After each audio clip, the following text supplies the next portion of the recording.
It's finally here, introducing the YouTube video of the season, starring Ignitar. Ding. Hey guys, it's Iggy. Yeah, not enough retardation. Just gonna do a little video on castles, how to get them, and you know why you want to get one, what the benefits are, sieges, and wall building strategies for wall building, just some general stuff like that. I am a little bit sick today. Sorry about the voice, but let's get going. Watch the video when I claim the castle for my guild. I mean, Mount Doom. Who wants to be Samwise? Sound microphone muted.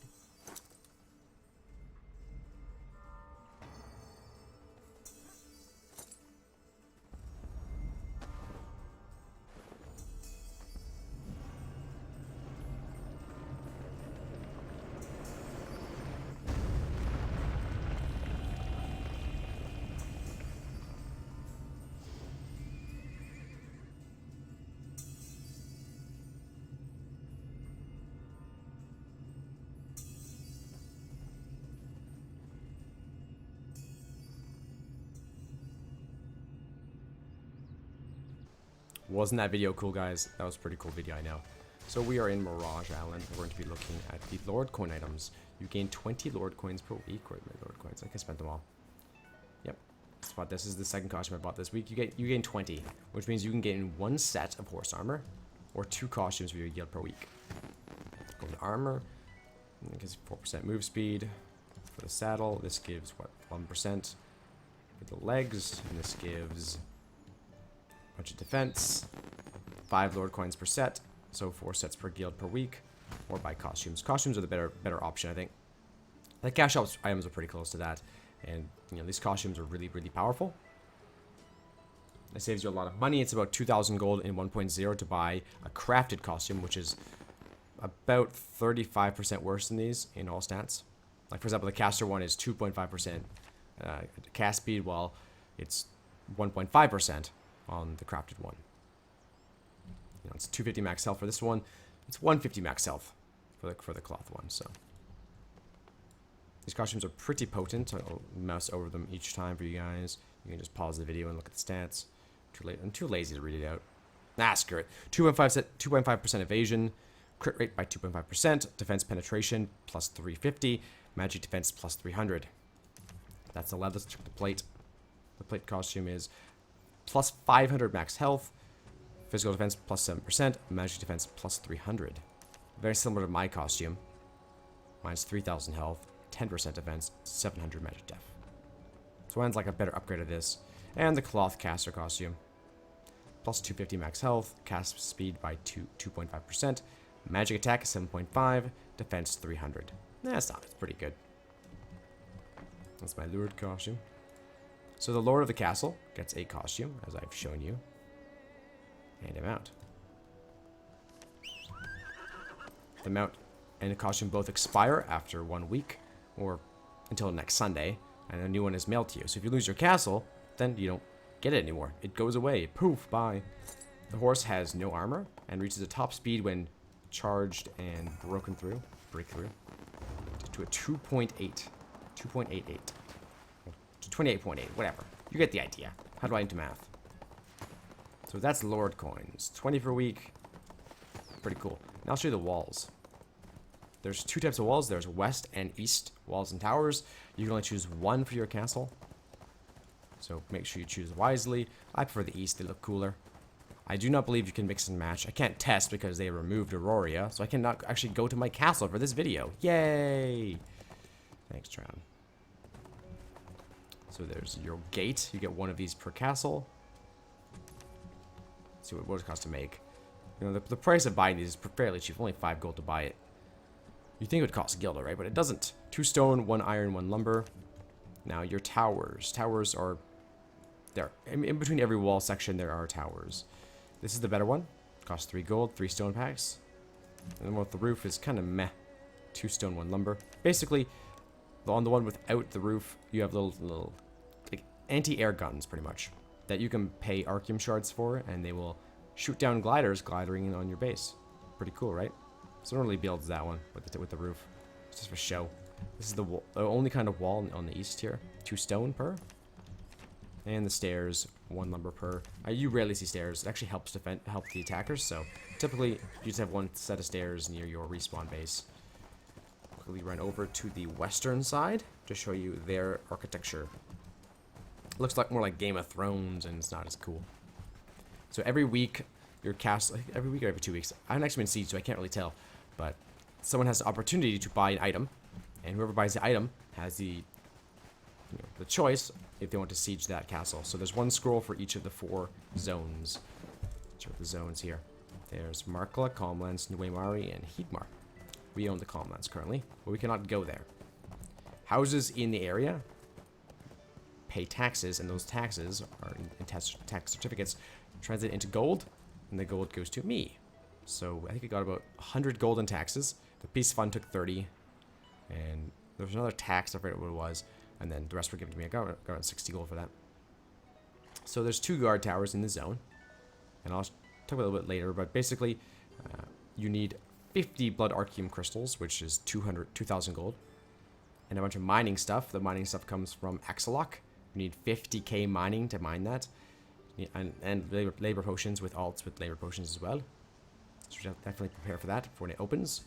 And someone who can smelt, the smelter needs 20k proficiency, and I believe one of those fancy dancy smelters, which costs 20k vacation badges. It's important to note that to claim a castle, you must take a pack to a guard tower. The zone you can't currently claim. So for Calmlands, we chose this tower. Essentially, we made a pack down here in Villa, and we sailed all the way up here to our castle. We got on land, we walked to the castle, and, well, I built it, as you saw in the video before. We chose this one here. We didn't like this one. It's surrounded by the mountains, and I think it's easier for people to get inside the castle, so we chose this one. The one we did not choose. Oh my god, my English. This is where people can build their houses. People can build houses around here, but I can destroy them if I feel like it, because I am the Lord. And you can't, like, block walls and stuff by building around, or else people can just troll you like that.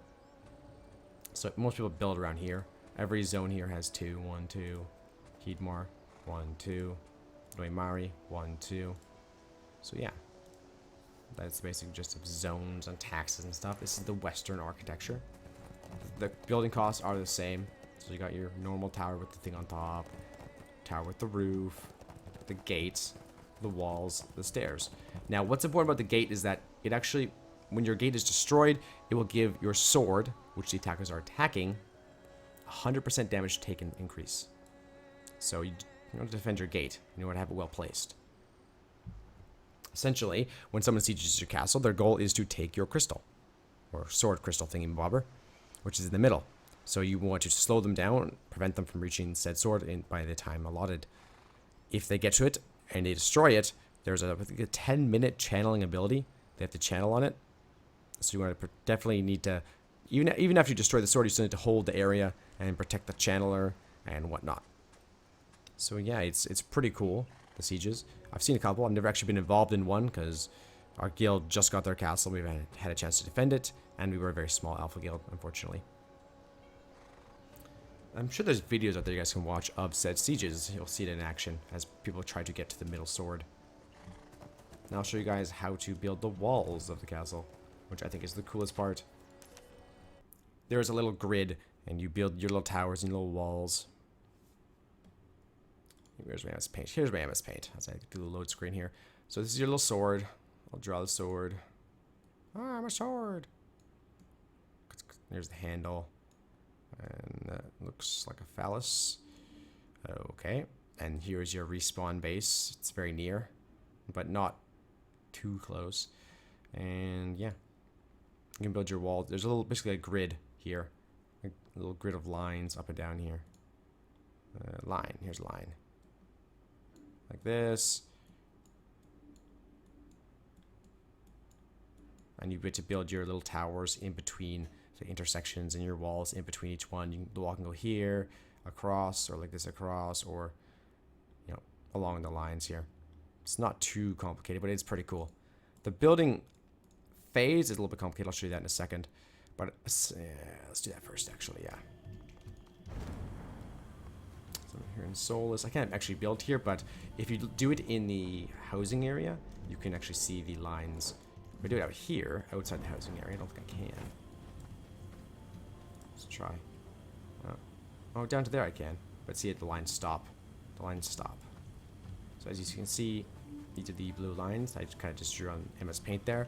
And you can't see because I'm a terrible video maker. Sorry about that. Haha. So these are the green lines. You can't plant in the middle, only along at the intersections. These are the towers. And we'll do some walls here. So they go along the blue lines. They can go across either way. Kind of cool. So it's important to note that you can't build in a direct circle around your little sword thingy. There's MS Paint. You can't just build a box like this, a super close box around like that. You can't do it because this one side will be too close to the sword. So what you have to do is you have to build it in like kind of like a weird like 6-wall segment. You could do like this one. This one here is very small, like 2. And you go like 3, 4. I think it's like that, yeah. 5, 6. It's something like this. It's a little bit weird. Essentially, you cannot build just a square box around it. Another good strategy for defending your walls is building little sections around it like this. I guess I'll just use the line tool. You build little traps, pretty much, so that if attackers come in, they have to break through all these little walls. Another good strategy is building a small wall to stop the siege engines.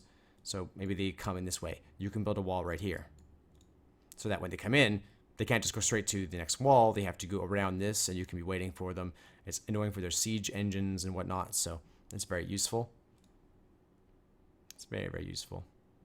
Now, if you build the typical way of, just building a huge thing around this, you're gonna have a very bad time. If you just build like a big box around it, right, maybe like another big box here, they're just gonna go 1 wall, 2 walls, they're at your sword.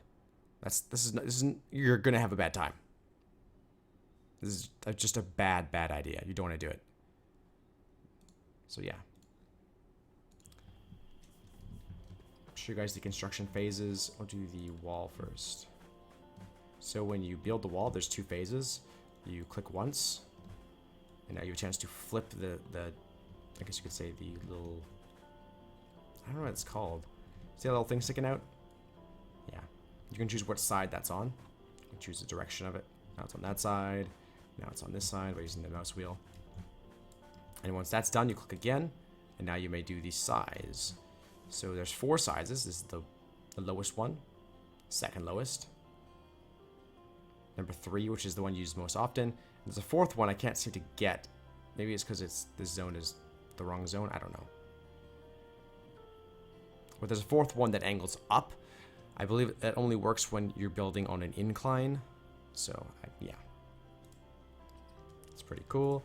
And then there's the towers. Defense tower. Which you can also rotate. It doesn't want to rotate right now. Rotate. No. Oh, now it's rotating. You can see the little side thing rotating here. It's very red, so you can't really see the actual outline of it. And click again. You can do the size. 1, 2, 3. Definitely not like that. Just walk underneath. Hey, I found a shortcut. No.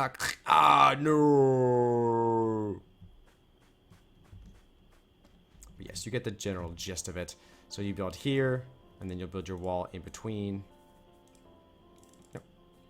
So if there's a tower there, then you build the wall right here. Then you must build another tower where I'm standing, and so on and so forth.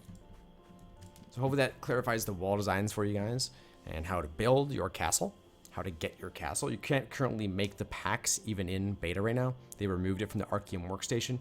They have removed the smelting Anyat ingots from smelting, so I can't show that either, unfortunately. And I cannot go to my castle because, well, it's been removed. It actually just TPs me out instantly.